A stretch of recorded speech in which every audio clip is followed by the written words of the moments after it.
नमस्कार, शुभ सकाळ. भोजन भ्रमंतीमध्ये तुमचं स्वागत आहे. आज आपण बनवणार आहोत नाश्त्याचा पदार्थ उपमा. त्यासाठी लागणार आहे साहित्य: हिरवी मिरची, कोथिंबीर, कढीपत्ता, कांदा आणि बटाटा. हे सगळं आपण कट करून घेणार आहोत. कट करून झालेलं आहे सगळं. अगदी बारीक बारीक कांदा, बटाटा, मिरची, कोथिंबीर कट करून घेतलेली आहे. त्यासाठी मी घेतलेली एक कढई. त्याच्यामध्ये आपल्याला पाहिजे त्या क्वांटिटीने रवा टाकून घ्यायचा आहे.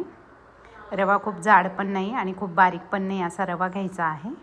एक सारखा हलवून छान असा लाईट ब्राऊन कलरचा होईपर्यंत भाजून घ्यायचा आहे. कंटिन्यू हलवून घ्यायचा आहे. थोडासा कलर आता चेंज व्हायला लागलेला आहे. तर आता आपण हा रवा भाजून झालेला आहे, काढून घेतलेला आहे एक प्लेटमध्ये. तर आपण फोडणीची तयारी करणार आहोत आता. त्यासाठी मी कढई घेतलेली आहे. कढई गरम झाली की त्यात आपल्याला तेल टाकून घ्यायचं आहे. तेल चांगलं कडकडीत गरम होऊ द्यायचं आहे. तेल गरम झाल्याच्या नंतर यात टाकायचं आहे थोडासा हिंग चांगला तडतडला की यात टाकायची मोहरी पण तडतडली की यात टाकायचं आहे जिरं. त्यानंतर यात टाकायचं आहे शेंगदाणे. अगदी हेल्दी नाश्ता होतो हा. शेंगदाणे छान असं खरपूस भाजेपर्यंत फ्राय करून घ्यायचे आहे मस्त. आणि यामध्ये टाकायचा आहे आता कढीपत्ता पण छान फ्राय करून घ्यायचा आहे. त्यानंतर यात टाकायची कट केलेली मिरची जर खूप तिखट असेल तर यात थोडंसं मीठ टाका तुम्ही. मिठामुळे काय होतं, तिखटपणा कमी होतो. त्यानंतर यात टाकायचा आहे बटाट्यामुळे चव खूप छान आहे ते उपम्याला. बटाटा पण सगळ्या मिश्रणात मिक्स करून घ्यायचा आहे आणि थोडं फ्राय होऊ द्यायचं आहे. तुम्ही झाकण ठेवलं तरी चालणार आहे. थोडंसं झाकण ठेवून मी परत हलवून घेते. बटाटा आपण चेक करून बघणार आहोत शिजला की काय. बटाटा शिजलेला आहे. त्यानंतर आपल्याला टाकायचा आहे कट केलेला कांदा पण छान मिश्रणात मिक्स करायचा आहे आणि लाईट ब्राऊन कलरचा होईपर्यंत शिजू द्यायचा आहे कांदा पण.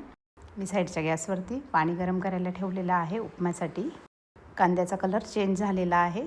त्याच्यामध्ये भाजलेला रवा टाकायचा आहे आपल्याला.